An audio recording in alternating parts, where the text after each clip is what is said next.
Hey everyone, welcome to the very first audiobook reading for Revelation's Rise of the Inquisitor. Now just briefly, I just want to stress that I don't necessarily have all of the tech that I want to have. Some of this is going to improve with time. My end goal is to eventually be able to hire a proper narrator and to be able to really build an experience here on the audio side for everyone to enjoy. So we're going to work with what we have, and as time progresses and more people are supporting Revelations through Patreon and other means, I'll be able to improve all of these audiobooks going forward. If that means in the future that Rise of the Inquisitor has to be read again with another narrator, or with better effects, or with what have you, better equipment, then that's perfectly fine with me. My intention is to build this up, and I have to work with what I've got, but redoing things to be able to improve them in the future works for me. All right. So anyway, let's get started. Chapter 1. Cycle 412, Month 7, Rotation 1, Core Republic Space, Prefecture Quarry, Planet Assembly, Location outside the town of Alachua. A long green lizard ever so cautiously crawled under a patchy bush, stalking its prey. The bright red shell of the cricker beetle reflected the late afternoon light of Assembly's orange and red star off its hard exterior. As carefully as it could, the lizard leaned in close. Clueless to the danger, the cricker remained motionless upon its rock. Now, within striking distance, the lizard opened its mouth. The muscles in its body tensed for the impending attack. Just then, a large black hover car raced down the street, sending dust and small rocks into the air, trailing behind it. The lizard dashed to safety as the hover car continued down the dirt road. Inside of Debbie's diner, two old-timers enjoyed their lunch at their table next to a window. They both watched as the vehicle drove down one of Alachua's only roads leading to the outside world. "Sure is a fancy ride," Gretchen said as he took a sip of his dark brew. The two older men watched the car as it drove past the diner's windows and stopped in front of the town's sheriff office. The hover car came to a quick stop, blowing a cloud of dust out from underneath the vehicle as it carefully rested on the ground before the engine was cut. "I'll bet you a dinner that it's some prissy investor from the capital looking to buy the town again," the other old man said, glancing over at his friend. "I'll take that bet," Gretchen said before he took another bite of his burger. A tall man wearing all black stepped out from the vehicle.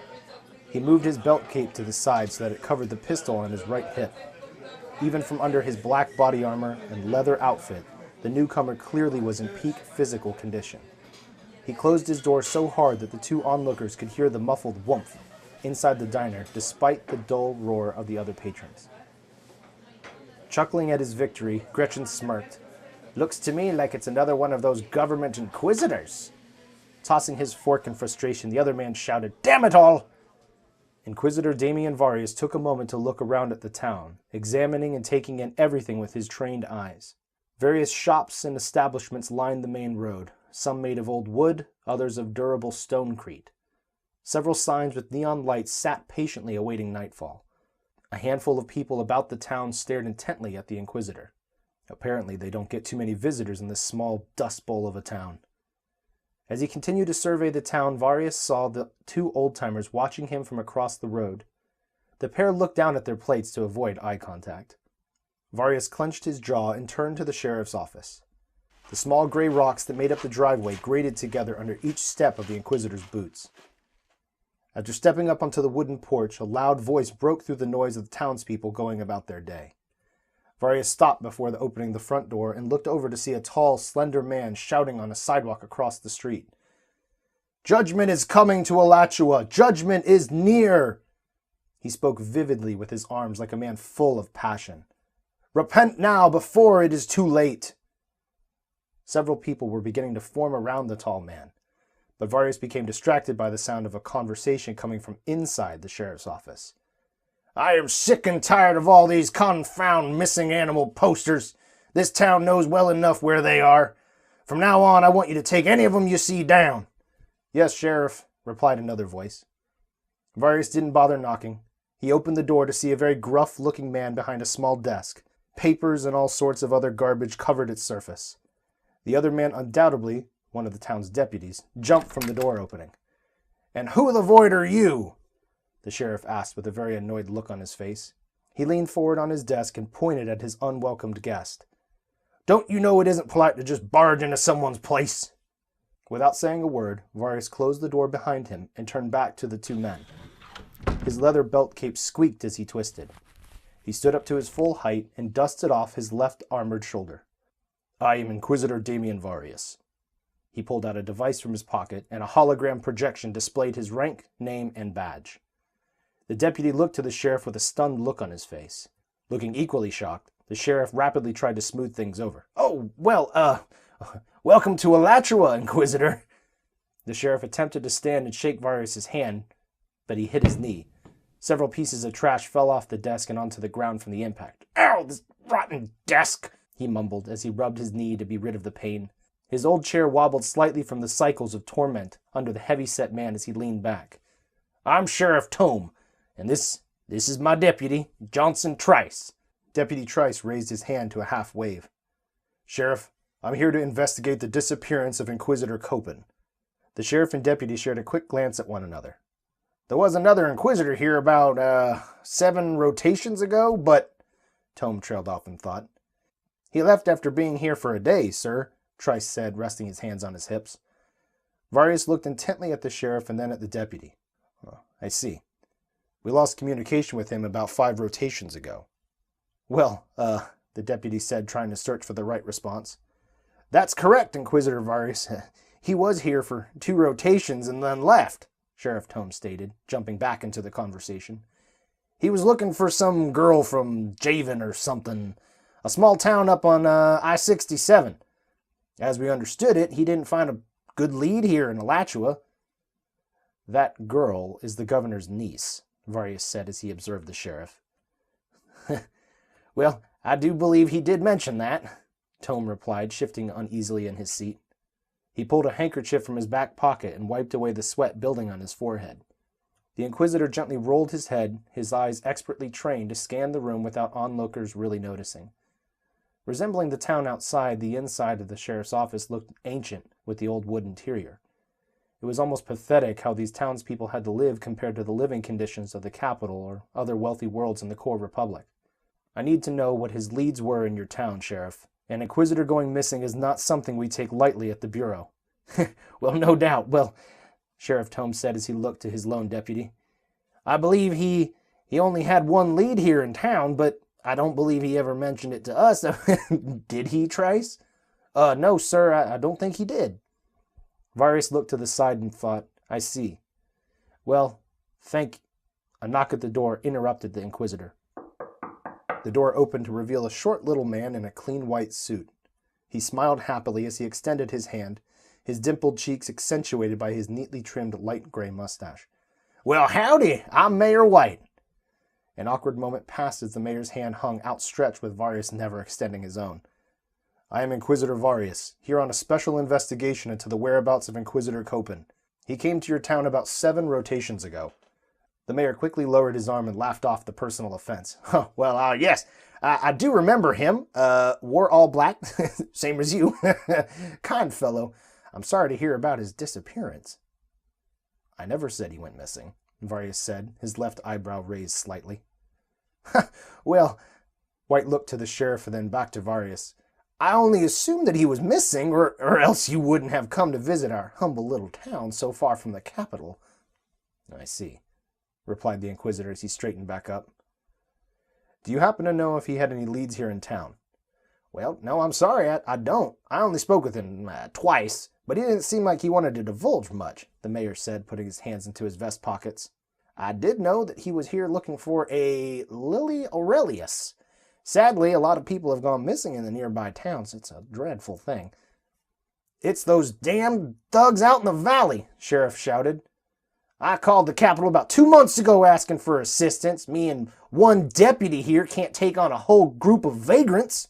"He is right, Inquisitor Varius. Ever since this terrible drought set in, gangs from all over the place have been a real problem. Not just for our little town, but several in these parts." The mayor shrugged slightly before continuing. They had been kidnapping folks and using them for ransom money to buy food. It's a terrible thing people do when they're starving. And this drought has been the worst we've had in generations, Deputy Trice said as he leaned up against the wall. Hunger or not, illegal activity will be met with the full extent of the law, Varius said, looking about the room. I am certain the capital is aware of your situation and will allocate resources to deal with these criminals. In the meantime, I'm here on business from the Bureau of Central Intelligence. We would sure appreciate any help you could give us by putting in a good word for our little town, Mayor White chirped. Varius looked back to the sheriff. Thank you for your time, Sheriff Tome. Mayor, today has been a long trip. Where would be the best place to get a room? The elderly mayor's face lit up brightly as he responded. Oh, well, that would be over at the Gorge's Inn, just up the road a bit. It is quaint, but the alcohol is good, and the beds are clean. Varius squinted slightly at the emphasis of clean. Noise from outside became very loud as a large crowd had gathered around the tall man. Varius watched through a small window that overlooked the street with a pudgy guy wearing suspenders, grabbed the tall man by the collar and yelled something indiscernible at him. God, this blasted fella just won't get the hint, Mayor White blurted out as he too watched the crowd grow restless. Is he a local? The Inquisitor asked. The mayor crossed his arms. Certainly not. No, he's just some stranger, some wanderer, some scruff that came into town a few weeks back. Day after day, he shouts to the wind about judgment, repentance, and all sorts of other nonsense. Varius looked at Sheriff Tome as things were escalating outside. Aren't you going to break this up before a citizen gets injured? Tome shrugged. Nah, I've tried to reason with the guy. Maybe it's time for some street justice. The Inquisitor squinted. Without another word, Varius exited the sheriff's office and walked toward the crowd. Seeing the lawman approaching the crowd, the stranger shouted out, The Creator's judgment is at hand! We already told you, buddy, you aren't welcome here, shouted the suspender man as he brought his fist back to punch the other man. Varius caught the angry man's forearm in the air. Who the... The man looked back at Varius' icy stare and instantly lost some of his vigor. The Inquisitor flashed his badge to the crowd while he held onto the man's arm. Leave this man alone. Go about your day. Finding some inner confidence, the pudgy man yanked his arm free and pointed at the drifter. Inquisitor, we don't need this kind in our town frightening everyone. I'll be the judge of that, Varius said as he turned to the stranger. Why are you being a burden to this town? It would be best for you to move on from here. The scraggly-looking man smiled and seemed incredibly calm considering the crowd's anger towards him. I only do as I am told, Damien. Now that you are here, I will be on my way, he said before he walked away and down the nearby alley. It took a second, but the Inquisitor called out to the stranger, Wait, how do you know my name? Varius walked over to the alleyway, but the man was gone. It wasn't worth chasing after him. Even on a remote town on a world like Assembly, it wasn't totally impossible that someone knew who he was. He had been in the Order for many cycles and had traveled in many worlds on many missions. He went back to his vehicle, and as he approached it, it unlocked itself. The Inquisitor slid in, and once again, a cloud of dust blew out from under the hovercar as the fans lifted it off the ground. Several minutes later, he pulled up to the Gorge's Inn and parked next to an old, faded, green-wheeled truck. As the hovercar came to a rest on the dust-covered Stonecrete parking lot, the trunk hatch opened. Varius stepped out of his vehicle and went to the trunk to grab a large black duffel bag. He slung it over his shoulder and approached the front of the inn. Before he even reached the porch, the door swung open, causing him to stop in surprise and reach for his pistol. A homely-looking woman in a red checkered dress stood in the doorway with the biggest smile he had ever seen extending from ear to ear. "Welcome to the Dust Devil Inn," she exclaimed. He slid his pistol back in its holster before the woman noticed. "Nice to meet you, Inquisitor Varius. I am Mrs. Deborah Gorge. The mayor called us up and said you would be heading right over." As Varius approached, Mrs. Gorge extended her hand happily, but the Inquisitor walked right past her and entered the inn. Trying not to look too insulted, Deborah pressed her hand tightly against her dress and closed the door. Varius stopped several steps inside and looked around. A large wooden bar counter, several tables and chairs took up most of the large open area. The stairs to the second floor were in front of him across the room, and the main counter was to his immediate right. He noticed an assortment of knickknacks and other country decorations all about the walls and shelves. It had a very rustic and simple feel to it, even though the capital was much wealthier and far more sophisticated. Varius felt like he had taken a step back in time the moment he drove into Alachua. and the inn certainly continued this feeling. Mrs. Gorge began to walk around Varius and motioned with her left hand to the other side of the large room. "We have our own bar downstairs. Got some real good local liquors if you're interested." She walked behind the front counter before continuing. "We don't have any food, but the beds are very clean." Again, Varius squinted at the use of the word clean to describe a bed. A tall gentleman came down the stairs as Varius continued to inspect the foyer. "Ah, you must be Inquisitor Varius. Mayor White just called me. I'm Jaunt Gorge, the owner here. Sorry I couldn't have introduced myself earlier. I was finishing getting your room ready." The innkeeper made his way across the room and extended his hand in proper country manner. It hung there for a moment before Mrs. Gorge leaned over from behind the Inquisitor and shook her head. Jaunt lowered his arm awkwardly. "Well, I'm sure you're mighty tired from your long trip and from the capital, but as I'm sure my lovely missus mentioned, we have amazing liquor that will help you sleep like a baby, and if you're up for it," Jaunt leaned in closer to his visitor and lowered his voice, "I can arrange for a special guest to meet you in your room later on, if you'd like." Varius tilted his head slightly to the right. I don't think that'll be necessary. I just want to get some sleep this evening." Jaunt clapped his hands together and smiled widely. "Then you have come to the right place, my friend." The innkeeper took a step to the side and motioned to the stairs. "After you." The Inquisitor took several steps towards the staircase, but stopped when he noticed a hollow sound in the floor under his feet. He tapped the floor with his boot's metal toe and looked at Jaunt. "Oh, that's our cellar down there. We don't really use it a whole lot since the drought set in. Been a real shame. A lot of people around here can't grow anything on their farms anymore. It's awful." Varius continued towards the stairs, and the two men made their way to the second floor. "Your room will be the second one up on the left," Jaunt said as he squeezed by to open the door for his guest. "I hope you find it to your liking." As Varius got his first look into the room, he tried not to show the disappointment on his face, especially since Jaunt had a massive grin on his. "I'm sure it will meet my needs," Varius said as he stepped into the bedroom. The room continued the same rustic feel of the downstairs foyer. A single-sized bed was dressed neatly with tan sheets and a blue blanket folded at the foot of the mattress. Looking around, the Inquisitor saw a small table positioned up against the windowsill with two wooden chairs, a dresser to his right, and then a larger cushioned chair in the left corner. He crossed the room and set his bag down on the small table. "Let us know if you need anything," Jaunt said as he began to close the door. Just before it closed entirely, the innkeeper stuck his head back inside. "Oh, almost forgot. If you happen to be hungry, you can scoot on over to the diner up the road. The menu is a lot smaller because of the drought and all, but the burgers down there are something special. In fact, I'd say they are to die for." Varius remained silent, and Jaunt got the hint. The door closed, and the Inquisitor walked over and locked the door. Moving back over to the table, he opened the bag and pulled out a protein bar. After pulling the wrapper apart, he took a large, sweet-tasting bite out of it. Cycles ago, he learned to always bring food with you on a mission. Being an Inquisitor for the Core Republic meant you would naturally make a lot of enemies as you dispersed judgment in the field. Revenge could take the form of many things, including poison in your food. Typically, an Inquisitor was only sent out once a situation became worse than the local authorities could handle. They were trained in a variety of ranged and close combat techniques, information gathering, negotiating, how to pilot a war mech, and were taught extensively about the law. Some citizens had come to view the Inquisitors as tyrants, dispensing their own form of law and order throughout the Republic's worlds. But that wasn't how Varius saw it. If someone didn't maintain order, then chaos would reign supreme. Yes, because of his oath to the Republic, his word was now law. Many criminals and dissidents had died because of his judgments against them. Yet, he didn't wield this power loosely. The law was the law, and he sought literal justice, not his own. He took another bite out of his protein bar and peered out the window. Several wheeled vehicles passed one another on the dusty street below his window as they went about their business. Varius turned and went over to the bed. He looked over the sheets and didn't see any issues. As he inspected the pillow closer, he discovered a nasty yellow stain on its underside. With pursed lips, he dropped the pillow and rubbed his hand on his pant leg. Instead, he settled on resting in the cushioned chair located in the corner. As he lowered himself down into the chair, he was pleasantly surprised to notice that it was actually incredibly comfortable.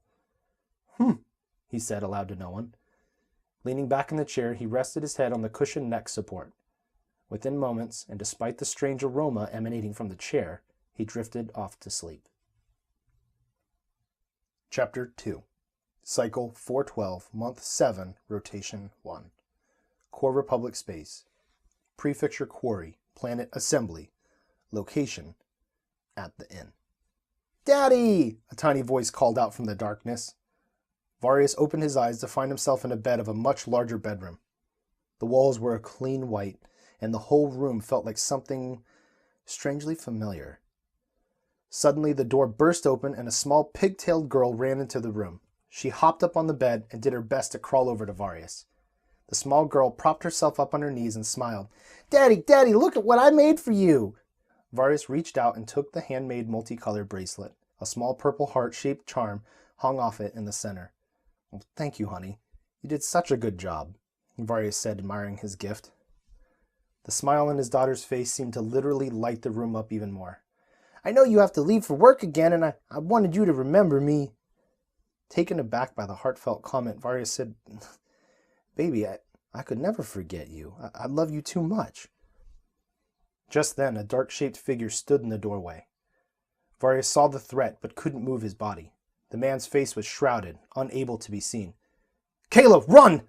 Varius shouted in anger, but she didn't. Instead, she pointed at the bracelet. "Do you like the pretty colors, Daddy? Mommy helped me pick them out." "Kayla, run! Go now!" The man casually walked into the room and raised the gun. Trying with all his might, Varius fought to move his body, but it simply would not respond. The Inquisitor screamed out in anger as the man fired his weapon. Everything suddenly went dark again. An unrecognizable voice spoke out of the blackness. "Damien, wake up." Varius awakened to find himself back in the dingy bedroom at the inn, but it was now nighttime. Standing before him were two hooded figures, the front one holding a knife. The two attackers froze in place by the Inquisitor waking up at such an inopportune time. Unsure of whether they should run or press the attack, with his training taking over his body, Varius instinctively kicked out with his right boot into the front attacker's shin, causing a nasty crunching sound. The man cried out in pain and fell to the ground. As Varius stood up, the other attacker tried to hit him with some kind of blunt object. Instead, the Inquisitor used his right elbow to catch the attacker's arm at the forearm, preventing the strike. Tightening his left hand into a fist, Varius' glove hardened at the knuckles. Lashing out with his own attack, the Inquisitor punched with his left arm 4 times into the attacker's ribcage. Backing into the wall behind him, the second attacker held his side from the pain. After regaining his courage, the first attacker grabbed the knife and stood back up. Taking a step back, Varius spotted the knife in the right hand of the first man in the dim light and readied himself for the coming strike. The first man tried to ignore the pain in his leg as he lashed out with the bladed weapon. Varius twisted to the right and caught the attacker's arm with his own, locking it tight. He chopped the attacker in the throat with his right hand. The man dropped the knife once again and limped backward slightly, both hands on his throat as his lungs fought for air. Varius stepped forward, flicked his wrist, activating a hidden blade under his right forearm to pop out. It locked in place just as the Inquisitor struck the other man's chest, stabbing him 5 times. The hooded attacker fell to the ground, gurgling on his own blood. Watching his partner get quickly dispatched by the Inquisitor, the second man decided to run out the door and down the stairs. Varius switched the blade back into hiding and pursued the fleeing attacker. As he stormed down the stairs, Varius heard Mrs. Gorge call out from behind the bar, "Hey, is everything okay up there?" Getting to the bottom of the stairs, Varius saw the front door wide open and the attacker running down the driveway. He ran full speed forward and followed the other man down the street. The attacker looked behind him and found renewed energy to run faster at the sight of the pursuing Inquisitor. He continued down the road for another block before turning down an alley. Varius came to the edge of the valley and drew his pistol. He cautiously peeked around the corner. The building's siding exploded in front of Varius' face as the fleeing man shot his own pistol several times at his pursuer. Varius replied in kind and fired his own, the bullets narrowly missing his target. Deciding he had enough, the hooded man ran behind a building to his left. Varius carefully moved down the alley, ready to respond with his weapon. As he rounded the corner of the building, Varius watched a red hover car drive up at the end of the alley ahead of the fleeing man. The Inquisitor sprinted after the vehicle, but the attacker hopped in and shut the door. It sped off, sending trash and dirt into the air behind it. Ugh! In his anger, Varius kicked a trash can over, spilling out old, rotten garbage. With no trace to follow of his attacker, the lawman made his way back to the inn. The sheriff's wheeled cruiser sat out front of the old inn, red and green lights flashing. A small group had gathered out front. Some gossiped, while others just looked on, curious what happened. Varius shook his head as he ducked beneath the bright yellow warning strip that surrounded the porch of the inn. Sheriff Tome spotted the approaching man from inside through a window and made his way to the door to intercept him. Varius didn't get 3 feet in the door before the sheriff started yelling, "Can you tell me just what in the void happened here?" The Inquisitor glared harshly at the sheriff. "I was attacked in my room by 2 hooded men. I just got done pursuing one of them on foot." Mrs. Gorge was behind the front counter holding a tissue, her makeup around her eyes smeared from her crying. "This here is a quiet town, Inquisitor. We haven't had a murder in these streets in over 30 cycles!" exclaimed the sheriff as he angrily put his hands on his hips as if scolding a small child. The Inquisitor looked at the older man with a deep stare that weakened the sheriff's face some. "Do you doubt my word, Sheriff?" Varius inquired. "Look, I know you Inquisitor types are all about law and order, but all I know is that I saw the one guy you took care of upstairs. He looks like a frickin' piece of meat with how many times you stabbed him." The sheriff pointed angrily up towards the stairs. "Tell me, Sheriff, what is really going on around here?" "What is that supposed to mean?" Tome asked as he crossed his arms in defiance. "Inquisitor Copen was here 7 rotations ago and has now gone missing. Within hours of being in my room, I was attacked by 2 men.